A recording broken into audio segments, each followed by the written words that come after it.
Happy Thursday, everybody. Going to be a beautiful day today. 50s and 60s for highs. A lot of sunshine. The only problem is going to be dodging the winds out there. So we've already had gusts near 45 miles an hour here this morning here in Billings. We've had gusts near 50 there in Livingston. Of course, the western foothills where we'll see our stronger winds with the high wind warnings and wind advisories in effect. Western foothills gusts 60 to 75 miles an hour through at least tomorrow morning. Possible gusts elsewhere, including here in Billings.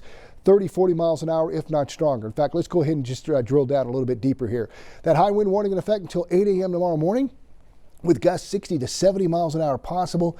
Northern Stillwater, Golden Valley, Judith Gap, Northern Sweetgrass, Melville Foothills, Southern Wheatland.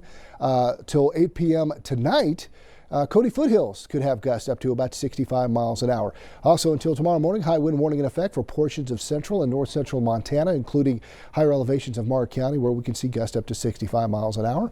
And we have a wind advisory in effect through tomorrow morning.